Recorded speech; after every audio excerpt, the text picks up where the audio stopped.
Welcome to taste of Thekkady. ഞാനൊരു തേക്കടിക്കാരി.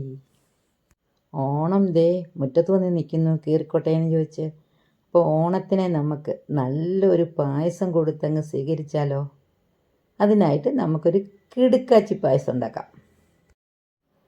Carrot സേമിയ പായസമാണ് ഞങ്ങൾ ഉണ്ടാക്കാൻ പോകുന്നത് കേട്ടോ. 3 ക്യാരറ്റാണ് ഞാനിവിടെ എടുത്തിരിക്കുന്നത്. അപ്പോൾ അതിൻ്റെ തൊലിയൊക്കെ കളഞ്ഞ് ഒന്ന് വൃത്തിയാക്കി കൊണ്ടുവരാം നമുക്ക്. പിന്നെ 1 കപ്പ് വറുത്ത സേമിയാണ്. പിന്നെ വേണ്ടത് നമുക്ക് കുറച്ച് ചവ്വരി വേണം. പിന്നെ പഞ്ചസാര, കശുവണ്ടി, മുന്തിരി അങ്ങനെയല്ല. അപ്പോൾ നമുക്ക് ഈ ക്യാരറ്റിനെ വൃത്തിയാക്കി കൊണ്ടിട്ടുണ്ട്. ഇത് നമുക്ക് കഷ്ണങ്ങളായിട്ടൊന്ന് മുറിച്ച് വേവിച്ചെടുക്കാം. പിന്നെ 1 കഷ്ണം നമുക്ക് മാറ്റി വെക്കണം, ഒന്ന് ഗ്രേറ്റ് ചെയ്തെടുക്കണം. ഇത് ചവ്വരി ഞങ്ങൾ കുതിർത്ത് കഴുകി വാരി എടുത്ത് വെച്ചിരിക്കുന്നതാണ്. ചവ്വരി സാബൂനരി എന്നൊക്കെ പറയുന്നില്ലേ, അതാണ് കേട്ടോ, അറിയാമല്ലോ എല്ലാവർക്കും. അപ്പോൾ നമ്മുടെ ക്യാരറ്റ് മുറിച്ച് ഒന്ന് കുക്കറിലിട്ട് വേവിച്ചെടുക്കാം. അപ്പോൾ ക്യാരറ്റ് വേവിക്കുന്ന കൂടെ ഒരു 2 ഏലക്കയും കൂടി ഇട്ടേക്കാം. അപ്പോൾ ക്യാരറ്റിന് ഏലക്കയുടെ മണവും കിട്ടും. ഒരു 2 വിസിലടിച്ചാൽ മതി. നമ്മുടെ ക്യാരറ്റ് നന്നായി വെന്തിട്ടുണ്ട്. ഇനി ഇതൊന്ന് തണുത്തതിന് ശേഷം അരച്ചുകൊണ്ട് വരാം. മിക്സിയിലൊന്ന് നല്ലപോലെ പേസ്റ്റാക്കി അരച്ചെടുക്കണം. അപ്പോൾ അത് തണുക്കുമ്പോഴത്തേനും നമുക്കിതിവിടെ വേറെ വറുത്തെടുക്കാനുണ്ട്. നെയ്യ് ഇതിവിടെ എപ്പോഴും ഞാൻ പറയില്ല, ഞങ്ങൾ ഉണ്ടാക്കിയ നെയ്യാണ്. അത് ശരിക്കും അഭിമാനത്തോടെ പറയുന്നത് കേട്ടോ. അപ്പോൾ നെയ്യ് ഒഴിച്ച് അതിലേക്ക് ഈ ക്യാരറ്റ് കുറച്ച് ഗ്രേറ്റ് ചെയ്ത് വെച്ചായിരുന്നു. ഞാൻ ഒരു കഷ്ണം ക്യാരറ്റ് ഒന്ന് മാറ്റി വെക്കണമല്ലോ, അത് ഗ്രേറ്റ് ചെയ്തെടുത്താണ്. അപ്പോൾ അത് നല്ലപോലെ നമുക്ക് ആ നെയ്യിലൊന്ന് വറുത്ത് കോരണം. ഈ ക്യാരറ്റ് ഒന്ന് ലാസ്റ്റ് നമുക്ക് ഡെക്കറേറ്റ് ചെയ്യാൻ വേണ്ടിയിട്ടാണ് കേട്ടോ. അപ്പോൾ അത് നല്ലപോലെ ഇളക്കണം. കാരണം ഗ്രേറ്റ് ചെയ്തായതുകൊണ്ട് പെട്ടെന്ന് കരിയും. അപ്പോൾ ശ്രദ്ധിച്ച് തന്നെ ഇളക്കിക്കൊണ്ടേയിരിക്കണം കേട്ടോ. അപ്പോൾ നമ്മുടെ ക്യാരറ്റിൻ്റെ കളറൊക്കെ മാറിയിട്ടുണ്ട്, നല്ല ബ്രൗൺ കളറായിട്ടുണ്ട്. ഇനി അത് ഒന്ന് കോരി മാറ്റാം നമുക്ക്. കോരി മാറ്റിയതിന് ശേഷം ആ ബാക്കിയുള്ള നെയ്യില്ലേ, ആ നെയ്യിലേക്ക് കശുവണ്ടിയും മുന്തിരിയും എല്ലാം കൂടെ ഒന്ന് വറുത്ത് കോരിയെടുക്കാം. കശുവണ്ടിയും മുന്തിരിയും വറുത്ത് കോരിയതിന് ശേഷം നമുക്ക് സേമിയയും വറുത്ത് കോരാനുണ്ട് കേട്ടോ. അപ്പോൾ കശുവണ്ടി ഞങ്ങളൊന്ന് പൊട്ടിച്ചാണ് ഞാൻ ഇട്ടിരിക്കുന്നത്. കാരണം മുഴുവനായിട്ട് കശുവണ്ടി ഇട്ടാൽ ഇവിടെ ആർക്കും അത്ര ഇഷ്ടമില്ല കശുവണ്ടി കടിക്കുന്നത്. പായസത്തിന് കശുവണ്ടിയും മുന്തിരിയൊക്കെ ഇട്ടില്ല പിന്നെ പായസമാകുമോ? അപ്പോൾ അതുകൊണ്ടാണ് ഞാനിത് കശുവണ്ടി പീസാക്കിയിട്ടത്. ഇനി അതിലേക്ക് നമുക്ക് കിസ്മിസും കൂടി ഇട്ട് അത് രണ്ടും കൂടെ ഒന്ന് നന്നായിട്ട് ഫ്രൈ ചെയ്തെടുക്കാം, മൂപ്പിച്ചെടുക്കാം കേട്ടോ. അപ്പോൾ നമ്മുടെ കശുവണ്ടിയും മുന്തിരിയൊക്കെ നല്ലപോലെ മൂത്തിട്ടുണ്ട്. ഇനി അതൊന്ന് കോരി മാറ്റാം. അത് കോരി മാറ്റിയതിന് ശേഷം അതിലേക്ക് നമുക്ക് സേമിയ ഇട്ട് കൊടുക്കാം. ഒരു 2 സ്പൂൺ സേമിയ മതി. അതൊന്ന് ഡെക്കറേറ്റ് ചെയ്യാൻ വേണ്ടിയിട്ടുള്ള സേമിയാണ്. അത് നല്ല ബ്രൗൺ കളറാകുന്ന വരെ നമുക്കൊന്ന് വറുത്ത് കോരാം. ഒരു 2 മിനിറ്റ് നമ്മൾ ആദ്യം ഇതൊന്ന് വറുത്ത് വെച്ച സേമിയാണ്. ഇത് നന്നായിട്ടൊന്ന് ബ്രൗൺ കളറാകാൻ വേണ്ടിയിട്ട് നമ്മൾ വറുക്കുന്നതാണ്. അപ്പോൾ നമ്മുടെ സേമിയ റെഡി ആയിട്ടുണ്ട്. ഇനി ഇതെല്ലാം മാറ്റി വെക്കാം. അപ്പോൾ നമ്മളെല്ലാം വറുക്കേണ്ട സാധനങ്ങളെല്ലാം വറുത്ത് കോരി മാറ്റി വെച്ചിട്ടുണ്ട്. ഇനി അടുത്തത് ക്യാരറ്റ് തണുത്തിട്ടുണ്ട്, അതൊന്ന് അരച്ചുകൊണ്ട് വരാം. നല്ല പേസ്റ്റായിട്ട് അരച്ചുകൊണ്ട് വരാം. അപ്പോൾ അത് അരയ്ക്കുമ്പോൾ ഒരു കുറച്ച് 2 സ്പൂൺ വെള്ളം ചേർത്തിട്ട് അരയ്ക്കാം. കാരണം ഇല്ലെങ്കിൽ അതിങ്ങനെ പേസ്റ്റ് പോലെ അരയത്തില്ല. പിന്നെ ഉരുളിയിൽ നമുക്ക് വീണ്ടും നമ്മുടെ നറുനെയ്യ് ഒഴിക്കുന്നു. അതിലേക്ക് ഈ അരച്ച് വെച്ച ക്യാരറ്റ് അങ്ങോട്ട് ഇട്ട് കൊടുക്കാം. കണ്ടോ, നല്ല പേസ്റ്റ് പോലെ അരിഞ്ഞിട്ടുണ്ടേ, നല്ല കളറും ഉണ്ടല്ലേ. അപ്പോൾ അതും കൂടി ഇട്ട് കൊടുത്തിട്ട് നല്ലപോലെ ഒന്ന് ഇളക്കാം. ഇളക്കി ആ ക്യാരറ്റിനെ ഒന്ന് ആ നെയ്യിലൊന്ന് മൂപ്പിച്ചെടുക്കാം. അപ്പോൾ ആ ക്യാരറ്റിൻ്റെ പച്ച മണമൊക്കെ അങ്ങ് മാറും.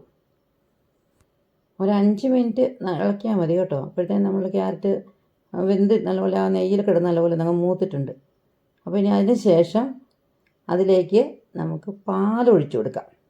അപ്പം ഞങ്ങൾ ഈ 3 ക്യാരറ്റിന് ഒരു 1 ലിറ്റർ പാലാണ് എടുത്തത്. പിന്നെ ഒരു 1/2 ലിറ്റർ വെള്ളം കൂടെ ചേർത്തിട്ടുണ്ട് കേട്ടോ. അപ്പോൾ 1.5 ലിറ്റർ ആണ് എടുത്തത്. അപ്പോൾ ആദ്യം കുറച്ച് പാലൊഴിച്ചിട്ട് ആ ക്യാരറ്റിൻ്റെ കട്ട മുഴുവൻ ഒന്ന് ഇളക്കി അതിലൊന്ന് ലയിപ്പിക്കാം.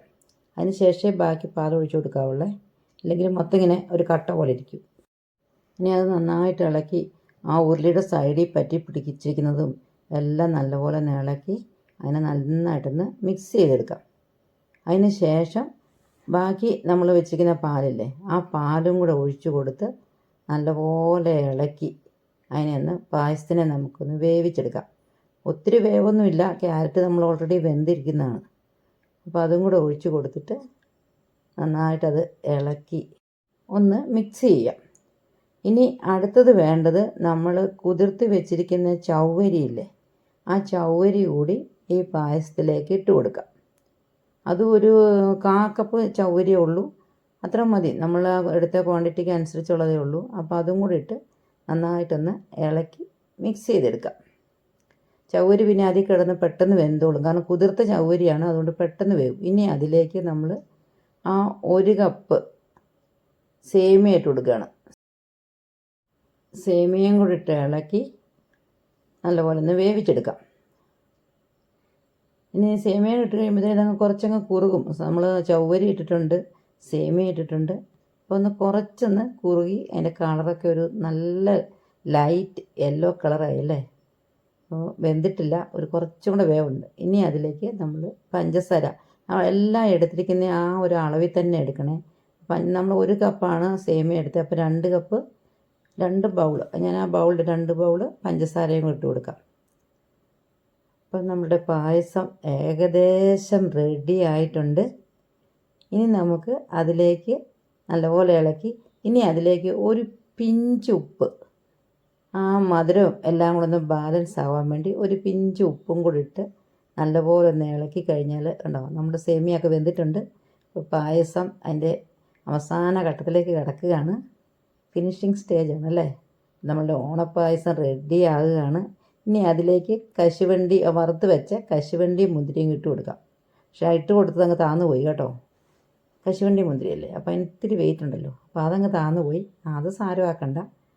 പിന്നെ ഇനിയും വേണ്ടത് അതിലേക്ക് നമ്മൾ വറുത്ത് വെച്ച സേമിയ ഇല്ലേ, ആ സേമിയ അങ്ങോട്ട് ഇട്ട് കൊടുക്കാം.